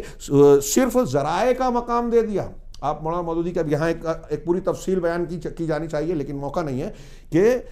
آپ ہماری زندگی کا مقصد قرآن و حدیث نے کیا بتایا، وما خلقت الجن والانس الا لیعبدون، کہ انسانوں و جنوں کو اللہ نے کس لیے پیدا کیا؟ تاکہ وہ عبادت کریں. اسی کے لیے انبیاء کرام نے محنتیں کی. وہ انبیاء کرام یہی توحید لائے، قرآن اور شریعت نازل ہوئی، اسی پر جنت و جہنم کا فیصلہ ہونا ہے. ہاں، اللہ کے یہاں قبول اور عدم قبول کی بنیاد توحید الوہیت ہے. یہی سب کچھ ہے، یہ اصل مقصود ہے. اور اسی کی تعبیر میں ساری عبادات ہیں، اس میں نماز، روزہ، حج، زکوٰۃ وغیرہ یہ عبادتیں ہیں. اور عبادتیں جو اللہ نے بتائی ہیں وہ مقصود ہیں، بندے کو اللہ سے جوڑتی ہیں اور اس کے بہت سے فائدے ہیں، لیکن اصل مقصود ہے. لیکن مولانا مودودی صاحب اور اس فکر کے حاملین کا کہنا یہ ہے کہ نماز، روزہ، حج، زکوٰۃ، دوسری عبادتیں یہ مقصد نہیں ہے، بلکہ یہ مقصد کو حاصل کرنے کا ذریعہ ہے. یہ تمرن یعنی تمرین ہے، ٹریننگ ہے، فوجی ٹریننگ ہے حکومت قائم کرنے کے لیے. مطلب آپ متحد ہوں، جماعت بنائیں اور پھر حکومت حاصل کریں. تو اصل مقصد اقامت دین، ان کی تشریح میں حکومت کا قیام، حکومت الہیہ ہے. اور یہ نماز، روزہ، یہ ساری چیزیں مقاصد سے، وہی صوفی صاحب نے اپنی عبارت میں کہا کہ ان کو جو مقصد تھے اس کو مقاصد سے نکال دیا اور اس کو ذریعہ بنا دیا کس کا؟ حکومت کو قائم کرنے کا. حکومت اصل مقصود کبھی آپ کسی نبی کی دعوت میں نہیں دیکھیں گے. میں یہی کہہ دوں، آگے محاضرے میں اس کو پیش کیا ہے کہ کسی نبی کی دعوت میں حکومت کا قیام کا نعرہ نہیں رہا، یہ دعویٰ نہیں رہا کہ مجھے حکومت چاہیے، بلکہ قرآن نے بتایا کہ ہر نبی تو یہ کہتا تھا کہ میں تم سے کوئی اجر، لا اسألکم علیہ من اجر، میں اپنی دعوت پر کوئی اجر، کوئی معاوضہ، مزدوری نہیں مانگتا، میرا اجر اللہ پر ہے، ان اجر الا علی اللہ. اب بتائیے کہ نبی تو یہ کہہ رہے ہیں اور یہ کہہ رہے ہیں حکومت قائم کرنا ہے. اب آپ حکومت قائم کرنے کا دعویٰ پیش کر کے دعوت دیں گے تو لوگ تو یہ سمجھیں گے جیسے ہمارے ہاں سیاسی لیڈران مینو فیچر اپنا اونچے اونچے دعوے کرتے ہیں، قسمیں کھاتے ہیں اور پھر اس کے بعد حکومت چاہتے ہیں اور حکومت کے ذریعے سے پھر وہ دودھ پیتے ہیں، فائدے اٹھاتے ہیں. خیر، تو مولانا مودودی صاحب کی عبارت شیخ کہہ رہے ہیں، مولانا نذیر احمد کاشمیری صاحب، کہ انہیں یہ مقاصد کو انہوں نے ذریعہ بنا کے حکومت قاہرہ کے لیے ذرائع کا مقام دے دیا اور پھر اعلان کر دیا کہ اگر وہ اصول قیام حکومت کے واحد نصب العین سے علیحدہ ہو کر کام کرتے ہیں، یعنی قرآن آپ حکومت کو قائم کرنے کے اصول، اس کو مقصد بنائے بغیر کام اگر کر رہے ہیں تو عند اللہ ان کا کوئی اجر نہیں ہوگا. غور کیجئے، یہ عبارت بہت ہی میں خطرناک مانتا ہوں. ہمارے ڈاکٹر اسرار صاحب وحدت الوجودی، وحدت الوجود کے قائل، جس کے ہمارے افسوس ہوتا ہے کہ بعض اہل حق اور نوجوان نئی نسل ایسے لوگوں سے متاثر ہو جاتے ہیں، پتہ نہیں کس بنیاد پہ کہتے ہیں درس قرآن بہت اچھا دیتے ہیں. کیسے اچھا دیتے ہیں؟ ہاں، یہ ان کے ڈاکٹر اسرار صاحب کہتے ہیں کہ اگر کوئی شخص حکومت کے قیام کی کوشش نہیں کرتا، خلافت کے قیام کی کوشش نہیں کرتا، خلافت کے لیے دوڑ دھوپ نہیں کرتا، تو نماز، روزہ، حج، زکوٰۃ، وہ جو بھی عبادت کر رہا ہے ہاں وہ سب اس کے منہ پر مار دی جائے گی. یہ بالکل مولانا مودودی کی یہ فکر ہے اور یہیں سے نکلے تھے ڈاکٹر اسرار. اور اس فکر کے حاملین اور بھی متعدد لوگ ملیں گے، یہاں تک کہ سید قطب، اور ان کے یہاں تو اور شدت ملتی ہے. ہاں، اب یہ مولانا مودودی صاحب کی کچھ تحریروں کو میں نے پیش کیا، وقت زیادہ ہو رہا ہے اس لیے سمیٹتے ہوئے اس بنیاد کو بیان کرنے کے بعد ان سے بڑے متاثر سید قطب جو اخوان المسلمین کے دوسرے بڑے ستون مانے جاتے ہیں، ان کے متعلق میں دکتور ربیع بن ہادی مدخلی کی کتاب اضواء الاسلامیہ علی عقیدت سید قطب و فکرہ سے تھوڑے سے ایک دو حوالے پیش کرنا چاہتا ہوں کہ انہوں نے اس میں جو صفحہ نمبر 69 سے 73 اور اس کے بعد صفحہ نمبر اس کے بعد کے صفحات میں دو عنوان قائم کیے ہیں. اس سلسلے میں اسے پڑھنا چاہیے. پہلے میں جو عنوان ہے وہ یہ ہے کہ عدم وضوح ربوبیہ وہ کہتے ہیں کہ شذوذ و سید قطب فی تفسیر لا الہ الا اللہ من اہل العلم، یعنی سید قطب کا اہل علم سے لا الہ الا اللہ کی تفسیر میں شذوذ اختیار، مطلب اہل علم سے الگ راستہ اختیار کرنا، یعنی شاذ بات کہی. تو لا الہ الا اللہ کا کیا معنی بتاتے ہیں. اور پھر اس کے بعد والے چیپٹر میں انہوں نے ایک عنوان قائم کیا اور بتایا کہ وہ توحید ربوبیت اور الوہیت کے سلسلے میں ان کے یہاں عدم وضو ہے، یعنی کبھی ربوبیت کو الوہیت کے معنی میں بیان کرتے ہیں، کبھی الوہیت کو ربوبیت. اور میرا دعویٰ ہے، میں نے جو مطالعہ کیا، 4 اصطلاحیں ہی پڑھ لیں. مولانا مودودی صاحب کے ہاں بھی یہ غلط مبحث ملے گا آپ کو. تو بہرحال دکتور ربیع نے ان کی 2 عبارتیں میں نقل کی ہے، میں یہاں پیش کر رہا ہوں. کہ پہلی وہ کہتے ہیں کہ العدالت الاجتماعیہ میں جو سید قطب کی کتاب ہے، وہ کہتے ہیں کہ اس دین سے جو یقینی بات ہے، میں ترجمہ صرف پڑھ رہا ہوں، کہ کسی انسان کے ضمیر میں عقیدہ قائم نہیں ہو سکتا، اور نہ ہی دین اس کی زندگی میں، حقیقی زندگی میں، واقعی زندگی میں قائم ہو سکتا ہے. یعنی نہ دل میں، اور نہ دل میں عقیدہ ہو سکتا ہے، نہ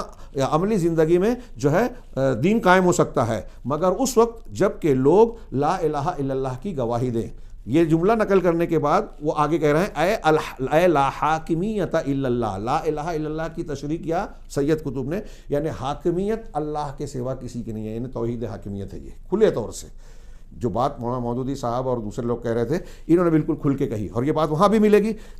تو اب آگے کہتے ہیں کہ حاکمیت صرف اللہ کی، اور یہ حاکمیت اس کے قضاء اور قدر میں، اللہ کی قضاء اور قدر میں بھی کی شکل میں بھی ظاہر ہوتی ہے. کما تتمثل فی شرعہ، جیسے کہ اس کی شریعت اور اس کے احکامات میں ظاہر ہوتی ہے. یہ عدالت الاجتماعیہ کی عبارت ہے. اس کے بعد اس کو نقل کر کے شیخ ربیع کہتے ہیں، علامہ ربیع رحمہ اللہ حفظہ اللہ، وہ کہتے ہیں کہ انہوں نے لا الہ الا اللہ کی تفسیر حاکمیت سے کی، اور حاکمیت کی تفسیر قدر اور شرع سے کی، قدر اور شرع سے. تو آگے وہ کہتے ہیں، سوال کرتے ہیں کہ توحید عبادت کہاں گئی، جس کو تمام انبیاء نے پیش کیا، اور جو لا الہ الا اللہ کا سب سے خاص اور مقصود معنی ہے، وہ عبادت وہ کہاں گئی؟ سید قطب کے ہاں لا الہ الا اللہ کی تفسیر میں وہ ہے ہی نہیں. تو کہا کہ وہ توحید سید قطب نے ضائع کر دی. اضواء اسلامیہ کے میں نے نقل کیا. شیخ نے دوسری عبارت نقل کی کہ قل اعوذ برب الناس ملک الناس الہ الناس، جو قرآن کی آخری سورہ ہے، اس میں جو الہ الناس کی تفسیر سید قطب کہتے ہیں، تو وہاں الہ کا معنی بتاتے ہوئے سید قطب کہتے ہیں کہ والالہ هو المستعلی والمستولی والمتسلط، یعنی الہ وہ ہے جو بلندی رکھنے والا، علو رکھنے والا، اور غلبہ رکھنے والا، یعنی علو قہر، غلبہ، اور متسلط یعنی تسلط رکھنے والا ہے. یہ ظلال القرآن کے حوالے سے نقل کیا. اب شیخ نے اس کے بعد لمبا سوال کیا کہ علماء مفسرین میں سے، صحابہ میں سے جو معتبر علماء ہیں، یا جو صحابہ کرام ہیں، معتبر علماء بعد کے، یا صحابہ میں سے کسی نے یہ تفسیر کی ہے جو سید قطب نے کی ہے؟ کسی نے نہیں کی. چنانچہ توحید حاکمیت کا یہ مفہوم یہاں سے نکلا. میں نے بتایا کافی وقت ہو گیا ہے، لیکن اصل مبحث یا نتیجے کی بات، بہت اہمیت کی حامل بات یہ باقی ہے. ایک طرف یہ حاکمیت کے، توحید حاکمیت، اور اس کا تانا بانا جڑتا ہے. اس سلسلے میں ان کے یہاں جو شبہات ہیں، خوارج کے ساتھ ساتھ موجودہ دور میں ان کے یہاں جو شبہات ہیں، آپ نے مولانا مودودی کی فکر سنی، حکومت الہیہ کا قیام، اقامت دین، حاکمیت کو اللہ کے لیے قائم کرنا، سیاسی انقلاب رکھنا، یہ دین کا مقصود ہے، انبیاء کا مشن تھا. یہ میں نے کچھ عبارتوں میں بیان کیا. اب ان کے ایک عبارت شیخ حسن البنا، ان کی عبارت کا مفہوم یا ترجمہ ہے جو انہوں نے اپنے 5ویں کانفرنس، جو حسن البنا اخوان المسلمین کے بانی ہیں، مؤسس ہیں، انہوں نے اپنی 5ویں کانفرنس کے رسالے میں کہا کہ اس گفتگو کے آخر میں میرا یہ ارادہ ہے، یا میں چاہتا ہوں کہ خلافت اور اس کے امور کے بارے میں، خلافت سے متعلق اخوان المسلمین کے موقف کو پیش کر دو. غور سے سنیے. اور اس کی وضاحت یہ ہے، یہ اخوان المسلمین کا موقف حسن البنا کی زبان میں، اخوان کا یہ عقیدہ ہے، اخوان المسلمین کا یہ عقیدہ ہے کہ خلافت ہی وحدت اسلامی کی نشانی ہے.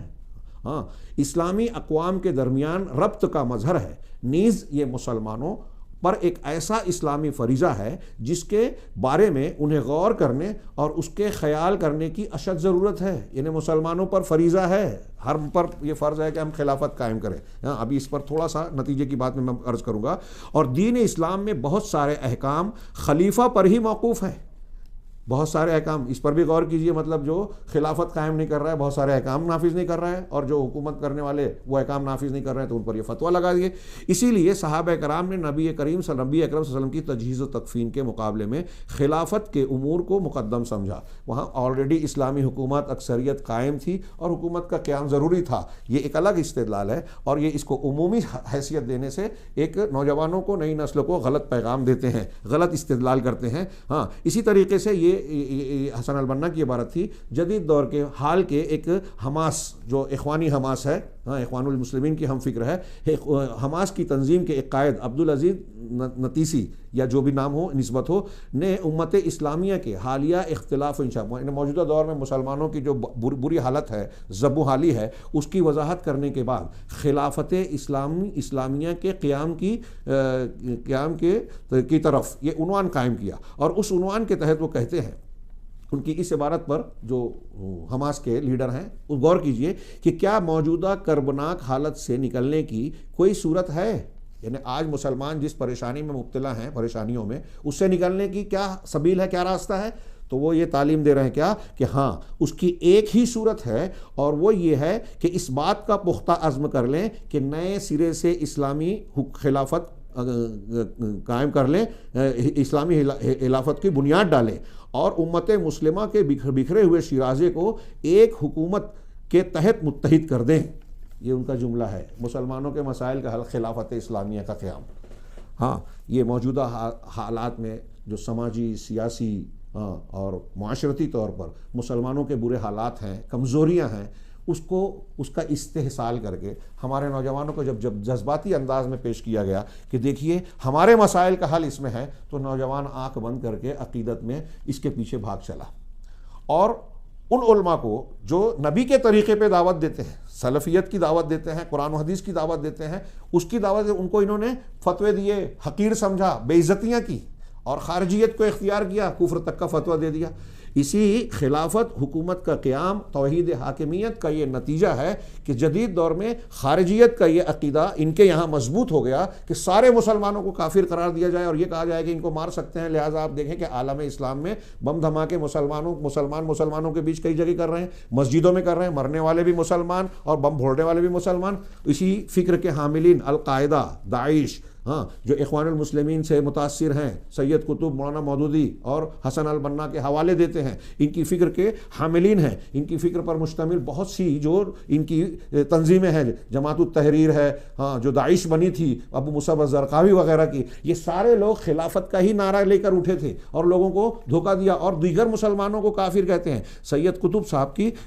جو میں نے عبارت نقل کی، حاکمیت کے تعلق سے ان کا جو عقیدہ ہے کہ جو شخص یہ حاکمیت حکومت کے قیام والا عقیدہ نہیں رکھتا وہ کافر ہے، انہوں نے سارے مسلمانوں کو ان کی فکر کے علاوہ جو ہے ان کی اپنی کتاب اور ظلال القرآن میں کہا کہ آج کا جتنا بھی معاشرہ ہے مسلمان کہلانے والا وہ سب جاہلی معاشرہ ہے، سب کے سب کافر ہیں۔ یہاں تک کہ مسجدوں میں جو اذان دینے والا مؤذن ہے، اشہد ان لا الہ الا اللہ اشہد ان محمد رسول اللہ کہہ رہا ہے، لیکن وہ بھی کافر ہے۔ مسجد کے کام کرنے والے بھی کافر ہیں، علماء کافر ہیں، جو اسلامی حکومت میں کام کر مسلم حکومتوں میں کام کر رہے ہیں، حکام کافر، علماء کافر، دفاع کرنے والے کافر، میڈیا کے لوگ کافر، عوام کافر، یہاں تک کہ مسجد میں جھاڑو دینے والا بھی کافر۔ صرف ان کی فکر کے لوگ جو ہیں وہ اس سے بچے ہوئے ہیں، اور انہوں نے مسجدوں کو کہا کہ یہ جاہلی معابد ہیں، عبادت گاہیں، یہ مسجد نہیں ہے جہاں یہ لوگ مسلمان کہلانے والے نماز پڑھ رہے ہیں۔ ہمارے نوجوانوں میں ایک بڑا طبقہ اس قسم کے دھوکوں کا شکار ہو رہا ہے، ان کے غلط استدلالات سے متاثر ہو رہا ہے۔ انہوں نے استدلال کیا وَمَن لَّمْ يَحْكُم بِمَا أَنزَلَ اللَّهُ فَأُولَٰئِكَ هُمُ الْكَافِرُونَ فَلَا وَرَبِّكَ لَا يُؤْمِنُونَ حَتَّىٰ يُحَكِّمُوكَ فِي مَا شَجَرَ بَيْنَهُمْ۔ میں نے تھوڑا سا شروع کے آغاز میں یہ بہت اہم ہے، اس کا ذکر کیا کہ اللہ کے حکم کو ماننا، نہ ماننا، جو کسی دوسرے حکم کو مانتا ہے تو وہ کافر ہو جائے گا۔ میں نے بتایا اس کی تفصیل ہے، جو اللہ کے حکم سے بہتر، برابر یا جائز سمجھ کر کرے گا وہ کافر ہوگا، ہاں جو اس کو بہتر نہ سمجھ کر، ناجائز سمجھ کر کرے گا وہ کافر نہیں ہوگا، اور جو مجبور ہو کر کرے گا، اب جیسے ہم ہندوستان میں رہتے ہیں، ہندوستان میں کئی قوانین ایسے بنتے ہیں کہ جو ہمارے اختیار میں نہیں ہیں، ہاں ہم اس کو کرنے کے لیے مجبور ہیں۔ بعض مان لوگوں لیفٹ جانب سے جو راستہ چلنا چاہیے اس قانون کو مان رہے ہیں، راشن کارڈ بنا رہے ہیں، آدھار کارڈ بنا رہے ہیں، تو کیا ہم کافر ہو گئے؟ ہمارے ہاں جماعت اسلامی مولانا مودودی صاحب کا فتویٰ تھا، اور آج بھی یہ ہمارے ایک عرب عالم نے نقل کیا، دکتور عبدالقادر جن کا حسن فضل امام اس مصری عالم ہیں، ان کا فتویٰ نقل کیا موسوعہ علمیہ سلفیہ علمیہ میں، ہاں اور وہ بیان کرتے ہیں کہ جتنے موجودہ دور کے یہ حکام ہیں سب کافر، علماء ان کے کافر، قاضی ان کے کافر، سپاہی اور فوج کافر، عوام کافر۔ علماء جامع مسجد میں امامت کرنے والے، ان سے سوال کیا کہ اتنے ملین، اتنے، تو کہا تعداد سے ہم کو کوئی اہمیت نہیں ہے، وہ کفر کر رہے ہیں۔ اور انہوں نے اس سلسلے میں کہا کہ جتنے لوگ بغیر ما انزل اللہ کر رہے ہیں وہ سب کے سب کافر ہیں۔ نتیجہ کیا نکل رہا ہے؟ نتیجہ یہ نکلا کہ اس تصور نے خلافت کے مفہوم کو جو اسلامی مفہوم ہے اس کو بدل دیا۔ یہاں اس بات کی تفصیل کی گنجائش نہیں ہے کہ اسلام میں جس خلافت کا ذکر ہے وہ خلافت اپنا ایک معنی رکھتی ہے، ان کی تشریح الگ معنی رکھتی ہے، اور اسلامی خلافت کو یہ نہیں کہا گیا۔ یہاں وقت زیادہ ہو رہا ہے حافظ صاحب، وقت زیادہ ہو گیا، کتنا 54 بہت زیادہ ہو گیا، مجھے اندازہ نہیں لگا، آدھا گھنٹہ 35 منٹ کا ٹائم تھا۔ میں 2-4 منٹ میں بات کو سمیٹتا ہوں اس تفصیل کے بعد۔ کچھ باتیں کچھ اور بھی حصہ پیش کرنا ضروری تھا، لیکن نتیجے کی بات کے طور پر میں یہ بیان کرنا چاہتا ہوں کہ یہ جو خلافت کے تعلق سے طوفان بدتمیزی مچایا گیا ہے، اور گزشتہ میں اکثر یہ بات بیان کرتا رہا ہوں کہ 15-20 سال میں ان تحریکیوں اور نوجوانوں نے جذباتی بن کر جہاد کا نام غلط لیا، غلط کاموں کے لیے استعمال کیا، اور خلافت کا نام غلط تشریحات کے ساتھ پیش کیا۔ حکومت الہیہ کے قیام کی جو تشریح اقامت دین کے نام سے ہی کرتے ہیں، وہ اقامت دین کا معنی نہیں ہے، یا اگر کہیں گے تو ایک خاص پہرائے میں ہو سکتی ہے۔ اللہ تبارک و تعالیٰ نے جو ہم نے آیت پڑھی سورہ شورى کی کہ اللہ نے نوح کو، ابراہیم، موسیٰ، عیسیٰ کو اور آپ کو جو وحی کی کہ دین کو قائم کرو، تو کیا ان انبیاء نے دین کی اقامت نہیں کی؟ دین کی اقامت کا مفہوم اصلاً توحید الوہیت کی اقامت ہے، اور جب آپ توحید کی دعوت دیتے جائیں گے تو اس کا نتیجہ ہو سکتا ہے حکومت مل جائے آپ کو۔ اللہ تبارک و تعالیٰ نے اپنے کلام میں ایک نہیں 10 آیت میں یہ بتایا کہ آپ ایمان اور عمل صالح والے بن جائیں تو اللہ تبارک و تعالیٰ آپ کو جو ہے حکومت دے گا، خلافت دے گا۔ خلافت کا حصول، یہ بات جو میں بول رہا ہوں یہ اچھی طرح دماغ میں رکھیں، خلافت اور حکومت قائم کرنا کسی داعی، طالب علم، عالم کا فریضہ نہیں ہے، جیسا کہ یہ لوگ بیان کرتے ہیں کہ ہمارے واجبات میں سے ہے، طلبہ کے یا دین کے واجبات میں سے ہے۔ ڈاکٹر اسرار نے، مولانا مودودی نے، سید قطب نے، حسن البنا نے کہا کہ مسلمانوں پر فرض ہے کہ خلافت قائم کریں۔ بالکل نہیں، یہ ہمارے دائرے کی چیز ہی نہیں ہے، اللہ نے ہم کو اس کا مکلف ہی نہیں کیا۔ ہاں، اس کی بہت سی دلیلیں ہیں، آپ غور کیجئے۔ نبی کریم صلی اللہ علیہ وسلم نے دعوت دی، یا ایھا المدثر قم فانذر، آپ نے پہلے دعوت کس بات کی دی؟ توحید کی۔ اٹھیے اور کھڑے ہوئیے، شروع کی طیبہ میں اللہ نے کہا وَرَبَّكَ فَكَبِّرْ، اپنے رب کی بڑائی بیان کیجئے۔ اللہ کے رسول صلی اللہ علیہ وسلم مکہ کے زمانے میں جو دعوت دے رہے ہیں، وہاں مکہ والوں نے، جو سیرت کی کتابوں میں ابن اسحاق نے روایت نقل کی کہ ربیہ آئے، پورا لمبا واقعہ نہیں، انہوں نے پیشکش کی کہ آپ اپنی دعوت سے رک جائیے، توحید کی دعوت مت دیجئے، تو آپ ایسا کیجئے کہ چاہے تو آپ کو ہم شادی کر دیتے ہیں، یہ کر دیتے، کئی پیشکش کی۔ اس میں سے ایک بات یہ تھی، سیرت کی ساری کتابوں میں غالباً میں سمجھتا ہوں یہ مل جائے گا، وہ کہتے ہیں کہ چاہو تو آپ کو ہم اپنا بادشاہ بنا لیتے ہیں۔ نبی کریم صلی اللہ علیہ وسلم کو کہا کہ حاکم اور بادشاہ بنا لیتے ہیں، اگر آپ چاہیں تو ہم اس کے لیے بھی تیار ہیں۔ اگر مولانا مودودی، جماعت اسلامی کی یہ فکر خلافت قائم کرنا، حکومت قائم کرنا مقصود ہے، انبیاء کا مشن تھا، تو مولانا اللہ کے رسول صلی اللہ علیہ وسلم کو کفار و مشرکین کی یہ جو شرط ہے قبول کر لینا چاہیے۔ لیکن معلوم ہوا کہ اللہ کے رسول صلی اللہ علیہ وسلم نے شرک سے صفائی اور عقیدے کی دعوت سے کو چھوڑ کر حکومت کے قائم کرنے کو دین کی دعوت کا حصہ نہیں مانا، قبول نہیں کیا۔ اس کے برخلاف ایک اور مثال لیجئے کہ نجاشی بادشاہ مسلمان ہو گئے تھے، لیکن انہوں نے اسلام کو نافذ کیا کیا؟ اب ڈاکٹر اسرار وغیرہ کہہ رہے ہیں کہ نماز روزہ منہ پہ مار دی جائے گی اگر آپ حکومت قائم کرنے کے لیے کوشش نہیں کر رہے ہیں۔ یہی بات سید قطب وغیرہ بھی اپنے اپنے الفاظ میں، مولانا مودودی صاحب بھی کہہ رہے ہیں۔ اب بتائیے کہ نجاشی تو بادشاہ تھے، مسلمان ہو گئے تھے، لیکن اسلام کو یا اسلامی تعلیمات کو کھل کے نافذ نہیں کر سکے عملی طور پر، تو کیا وہ کافر تھے؟ ان کے حکم کے مطابق کافر تھے۔ لیکن جب ان کی وفات ہوئی تو اللہ کے رسول صلی اللہ علیہ وسلم نے نماز جنازہ ادا کی، صحابہ کرام کو بلایا کہ اپنے بھائی پر نماز جنازہ ادا کرو۔ صحیح حدیث ہے، صحیحین میں سے ملے گی آپ کو کسی میں، میرا خیال ہے مسلم شریف میں۔ تو رسول اللہ صلی اللہ علیہ وسلم ان پر نماز پڑھ رہے ہیں، لیکن اگر آپ ڈاکٹر اسرار اور ان لوگوں کو دیکھیں گے تو یہ کہیں گے کہ مسلمان ہی نہیں ہیں، اسلام سے خارج ہیں، کیونکہ وہ حکومت پہ ہوتے ہوئے حکومت کو، اسلامی حکومت کو قائم کرنے کی کوشش نہیں کر رہے تھے۔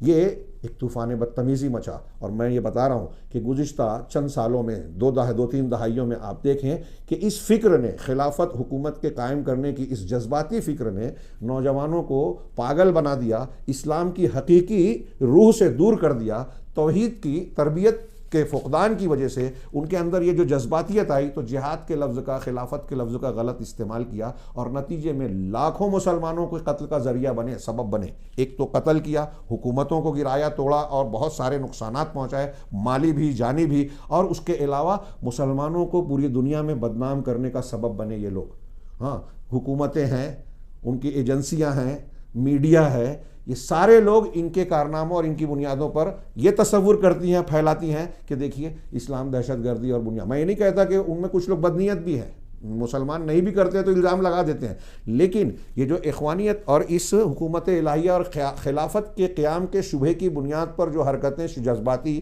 اور جہاد کے نام پر ہمارے یہاں کی جاتی ہے، جہاد کے اپنے احکامات ہیں، خلافت کے اپنے احکامات ہیں. آج جو طوفان بدتمیزی مچا ہوا ہے، جہاں دھماکے ہو رہے ہیں یا جو گولیاں ماری جا رہی ہیں، اس قسم کی شدت پسندی جو تنظیمیں بنائی جا رہی ہیں، خفیہ طور پہ تنظیمیں بنائی جا رہی ہیں بغیر امام کے، یہ اسلامی تعلیمات کے، اسلامی اصول و شرائط کے، اس کی تفصیل علماء نے بیان کی ہے، میں بھی مقالے میں کچھ تھوڑا سا تذکرہ کروں گا، تو ان کے بالکل خلاف ہے. اسلام میں اس کی کوئی گنجائش نہیں ہے.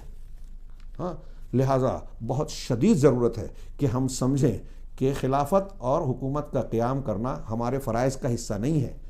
یہ انبیاء کی دعوت کا حصہ بھی نہیں ہے. انبیاء کی دعوت عقیدے کی اصلاح، اچھائیوں کی اصلاح تعلیم سے، امر بالمعروف اور نہی عن المنکر سے درجہ بدرجہ آگے بڑھتی ہے. اور اللہ تبارک و تعالیٰ نے اسی بنیاد پر یہ وعدہ کیا ہے، جو سورہ نور کی آیت ہے، وعد اللہ الذین آمنوا منکم وعملوا الصالحات لیستخلفنہم فی الارض کما استخلف الذین من قبلہم، کہ اللہ نے وعدہ کیا ہے تم میں سے وہ لوگ جو ایمان لائے اور عمل صالح کیا، کہ انہیں زمین میں خلیفہ بنائے گا اور ان کے اس دین کو قرار اور قوت عطا کرے گا جس کو اللہ نے ان کے لیے پسند کیا، اور ان کے خوف کو امن سے بدل دے گا. سورہ نور کی بڑی مشہور آیت ہے. اس آیت میں اور ایسی اور بھی کئی آیتیں ہیں، اس دم صاف ذکر ہے کہ آپ اگر ایمان والے ہیں، صحیح عقیدہ ہے، اور آپ اگر عمل صالح یعنی شریعت کی صحیح پابندی کر رہے ہیں عملی زندگی میں، تو اللہ تعالیٰ وعدہ کر رہا ہے کہ اس کے نتیجے میں اللہ تمہیں حکومت دے گا، خلافت دے گا،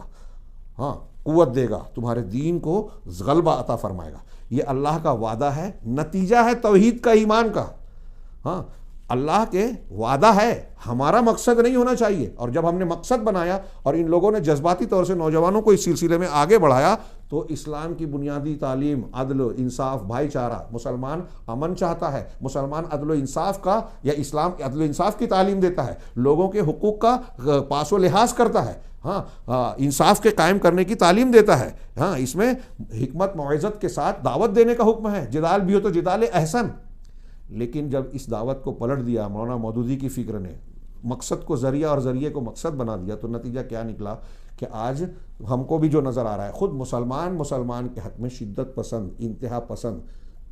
کافر قرار دینے والا، بم دھماکہ کرنے والا، اسلام کو بدنام کرنے والا، اور ایسی بہت ساری خرابیوں کو پیدا کرنے والا بن گیا. اور عالم اسلام اس کی وجہ سے بہت سارے مسائل سے دوچار ہے. اگر ہم چاہتے ہیں کہ مسلمانوں کے مسائل حل ہوں، تو ان شدت پسند نوجوانوں سے بھی ہم یہ کہیں گے کہ آپ دین کی تعلیم صحیح پختہ کار اہل علم سے حاصل کریں، اور انبیاء کا جو طریقہ تھا دعوت کا، اصلاح کا،